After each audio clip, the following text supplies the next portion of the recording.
Summer's nearing an end this morning, but music festivals certainly aren't. Some 32 million Americans go to at least one a year. Gayle King wants to go to one. You might see her there. They're part of the $6 billion concert industry in North America. Adriana Diaz takes us behind the scenes to show us how some of the biggest gatherings got their groove on. When American music festivals got their start 5 decades ago, fans paid $6 for their fill of peace, love, and rock and roll. But those hazy days of the 60s have given way to something much larger. Brighter lights, bigger crowds, and booming business. There are now more than 1,500 festivals worldwide. Coachella's the highest grossing. With 500,000 attendees this year, it made over $84 million. Here we go! Lollapalooza is a festival pioneer, launched in 1991 by Jane's Addiction frontman Perry Farrell. He wanted to create a live experience that reflected people's playlists. It's not about one headliner. It's about your personal selection of music. You probably have on your computer or in your phone now, maybe 100 songs that you love, right? Well, that's what we have here. This year, that selection included music legend Paul McCartney, electro-pop princess Charlie XCX, and heavy metal heavyweights Metallica. The band played its first fest in 1986 in Denmark. Drummer Lars Ulrich says festivals have become a big part of their touring. Why do you play festivals when your band can sell out stadiums? It's a great chance to kind of play to some people that are maybe seeing you for the first time.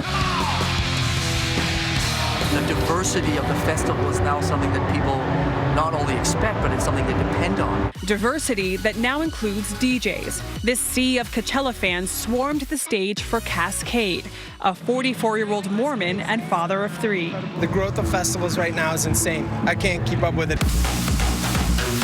But he's taking advantage of it. He played a festival every weekend this summer. When I produce my own shows, there's always that risk. Am I going to sell 10,000 tickets? Am I going to sell 25,000 tickets? With this, it's like I get a fee, you know, I show up, I do my bit, and go home. Artists are also trying to counter the 67% decline in album sales since 2000.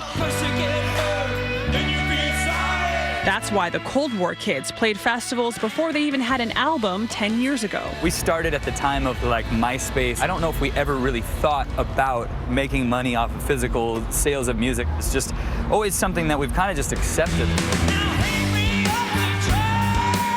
Festivals are a huge part of why we can exist. And they don't come cheap. A day pass at Lollapalooza costs $110. A 3-day VIP ticket at Coachella, almost $900. On top of that, corporate sponsors spend more than $1 billion to be where consumers are. Back in the early 90s, to have sponsorship was a little bit frowned upon. So I resisted to doing it. Other festivals started to come up, and they were using sponsorship to get the acts that I wanted. So I had to kind of jump in there and come up with some clever idea. I look at it like it's a race car. Race cars have sponsors all over them, right? So that's how you have to look at it. Charles Attal, Charlie Walker, and yes, Charlie Jones are with C3, producers of 4 festivals this year. They're already booking next summer's lineup for Lollapalooza. It's a farm system. I mean, there's clubs all over the country. If a band sells out immediately, 2,000 capacity, and you've never even heard of them, you better pay attention to that band because that could be the next Bastille. It could be the next Mumford & Sons. Are you ever worried that the festival fever will taper out? Oh, yeah. I mean, the attention span of kids is, you know, it's a little bit shorter now. You have to just keep up with it, and hopefully they stay interested. Live music is the oldest form of expression and entertainment on the planet. If we all went away tomorrow and had to start back over, the first thing people are going to do is start playing drums. For CBS This Morning, Adriana Diaz, Chicago. I think it's going to be one of the coolest things ever to be in a rock band. Absolutely. I love a good show, as long as I can have a chair to sit down when I get tired of standing. There are a lot of chairs at those places, Gail. Is there an inside air-conditioned tent for us, Gail? Is there a chair off to the side when we get tired of rocking those 6th grade moves? That was great. That was a great piece. We're going to take a look at the most unforgettable moments of the week. That's coming up next on CBS This Morning.